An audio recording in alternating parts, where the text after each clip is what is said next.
Puncak Cisarua Bogor, malam Jumat bersamaan dengan malam Idul Adha tahun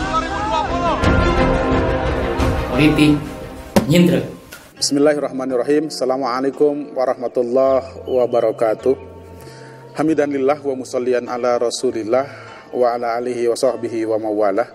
Asyhadu an la ilaha illallah wa asyhadu anna muhammadan abduhu wa rasuluhu alladzi la nabiyya ba'dah. Pemirsa Baraya Sahate yang dirahmati Allah subhanahu wa ta'ala, kita diingatkan kembali akan hadis Rasulullah SAW yang menggambarkan kondisi umat Islam pada suatu masa yang pada saat itu 1400 tahun yang lalu Rasulullah SAW menyampaikannya kepada kita. Dan hadis ini disampaikan kepada kita agar kemudian kita waspada.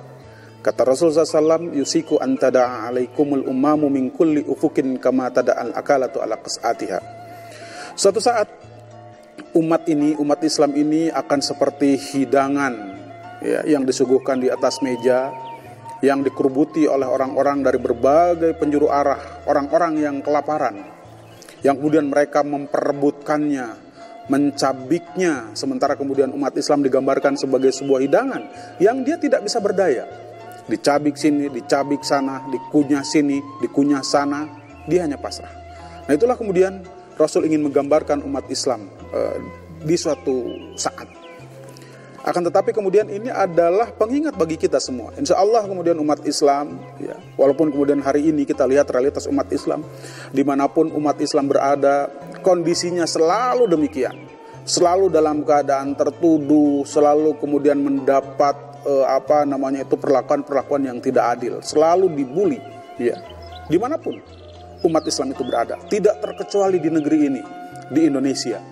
Belakangan ini kemudian kita dihadapkan kepada persoalan yang dihadapi oleh umat Islam di Indonesia. Dari mulai persekusi, hoax yang sengaja dibuat oleh orang-orang yang benci, yang diarahkan kepada Islam, seakan-akan itu umat Islam yang membuatnya.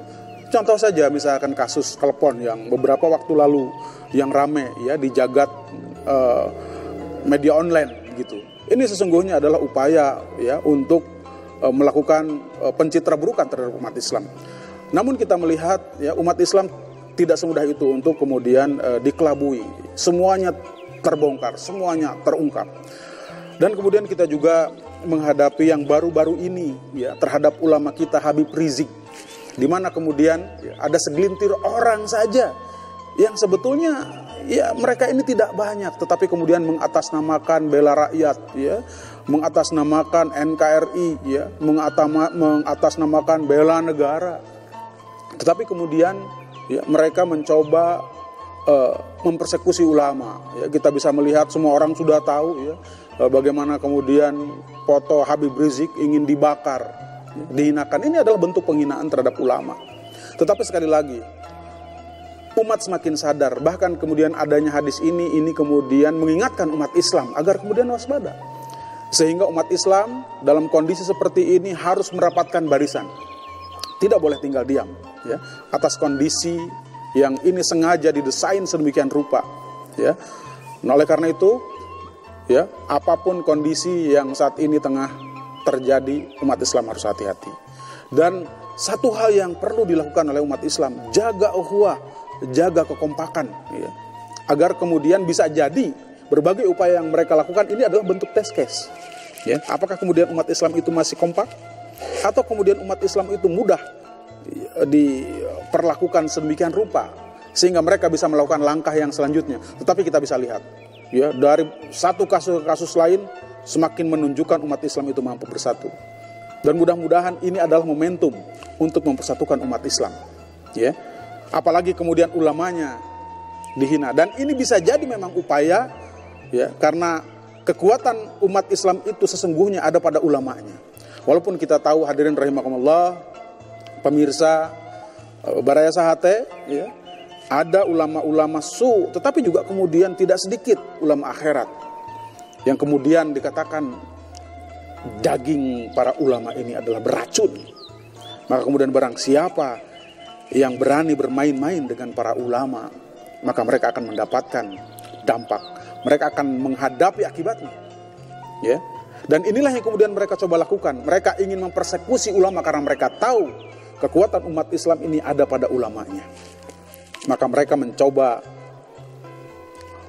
mempersekusi ulama, mencitra burukan ulama. Tapi jangan lupa, ulama adalah warasatul anbiya. Ulama adalah pewaris para nabi.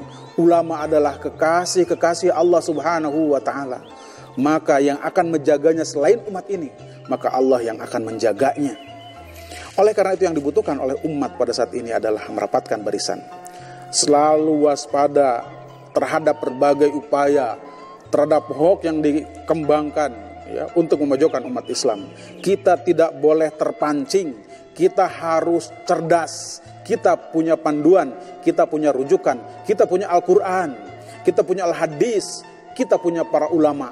Maka kepada Al-Quran dan hadis ini kita merujuk di bawah bimbingan ulama-ulama kita. Oleh karena itulah kemudian umat ini harus bersatu menjaga ulama-ulamanya. Jagalah ulama-ulama, karena mereka lah yang akan melindungi kita. Ulama ini seperti cahaya di dalam kegelapan. Mudah-mudahan terjaganya ulama ini akan semakin mendekatkan kebangkitan Islam. Assalamualaikum warahmatullahi wabarakatuh.